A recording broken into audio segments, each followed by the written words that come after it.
सुप्रभात बच्चों, कैसे हो आप सब। मैं आशा करती हूँ कि आप लोग सब तंदुरुस्त होंगे, अपने अपने घर के अंदर होंगे और सुरक्षित होंगे और आपके मम्मी पापा भी एकदम ठीक होंगे। बच्चों, आज इस वीडियो में हम लोग भाषा का ज्ञान अर्जित करने जा रहे हैं। भाषा क्या होती है, भाषा को हम कैसे बताते हैं, भाषा को हम कैसे एक्सप्लेन कर सकते हैं, भाषा क्या होनी चाहिए, उसके बारे में आज हम नॉलेज लेने वाले हैं। क्या आपको पता है भाषा क्या है? इंग्लिश में तो पता ही होगा कि भाषा क्या है। लैंग्वेज। भाषा क्या है? लैंग्वेज है जो हम बोलते हैं। जिससे मैं बोल रही हूँ आपको सुनाई दे रहा है, आप समझ पा रहे हो। तो ऐसा है, इस भाषा को हम लोग थोड़ा अलग तरीके से समझने की कोशिश करते हैं। तो चलिए भाषा को हम एक कहानी से, एक स्टोरी से समझने की कोशिश करते हैं कि भाषा क्या है।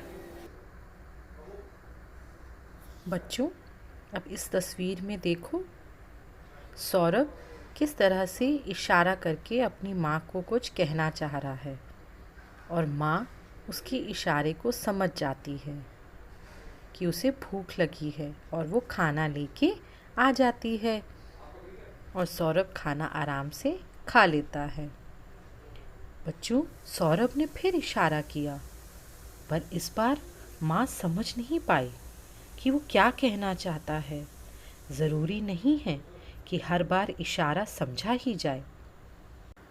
अगर इसी वार्तालाप को वो अपने शब्दों में पिरोए और अपनी बात कहे तो उसकी माँ इस अपनी बात को समझ सकती है, जैसे अभी वो बता के अपनी बात कहेगा। माँ, हमारे अध्यापिका जी हमें पिकनिक पर ले जाएंगी। अच्छा बेटा, पिकनिक के लिए कहाँ जाओगे? बाल भवन माँ। और हाँ माँ, हमें 200 रुपए भी जमा करवाने हैं। 200 रुपये? अच्छा, ले जाना बेटा।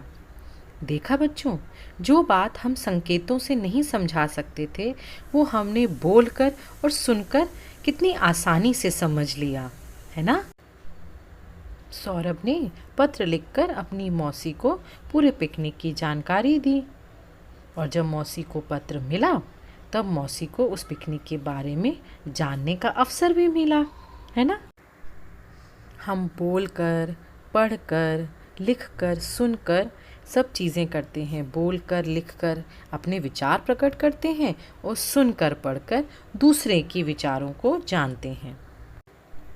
जिस साधन के द्वारा बोलकर, लिखकर, पढ़कर और कई तरीके से हम जब अपने विचारों को एक दूसरे के सामने प्रकट करते हैं, उसी को हम भाषा कहते हैं। भाषा 2 प्रकार की होती है, मौखिक, लिखित। मौखिक, जब हम बोलकर अपने विचार प्रकट करते हैं या दूसरे की बात को सुनकर समझते हैं तो वो मौखिक कहलाता है ना।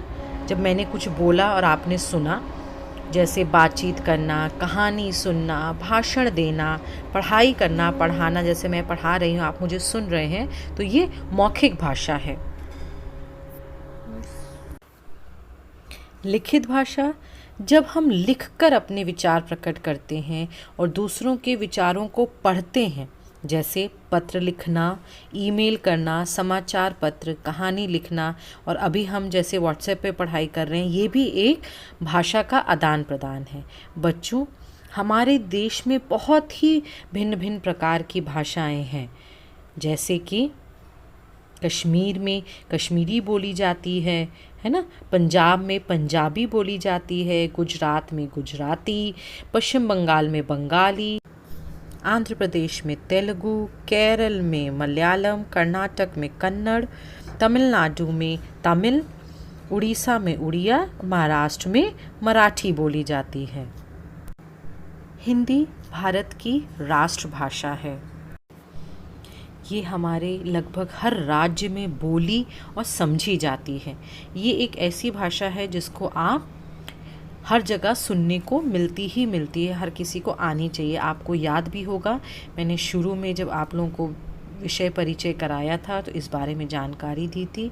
एक चीज़ मैंने आपसे को और बताया था कि हिंदी हमारी राजभाषा भी है।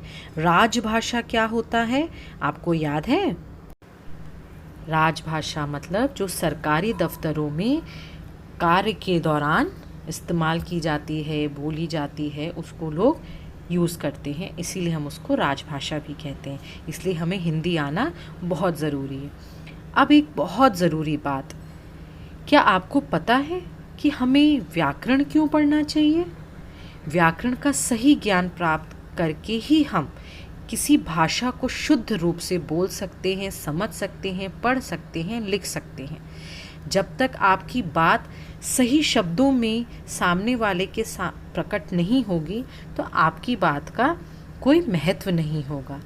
इसीलिए मेरे प्यारे बच्चों, हम हिंदी और अंग्रेज़ी दोनों में व्याकरण का पूर्णतः इस्तेमाल करते हैं, उसको समझने की पूरी तरह से चेष्टा करते हैं। धन्यवाद बच्चों। मैं उम्मीद करती हूँ कि आप लोगों को इस छोटी सी वीडियो के माध्यम से समझ में आया होगा कि भाषा क्या है, भाषा हमारे जीवन में कितनी आवश्यक है, उस भाषा के साथ हमें व्याकरण का ज्ञान होना कितना ज्यादा जरूरी है, इससे भी आप वाकिफ हो पाए होंगे और आगे भी आप इस चीज को बहुत अच्छे से समझेंगे। जैसे मैं बोल रही हूँ वैसे आप समझ रहे हैं, ठीक है? चलिए, सुप्रभात।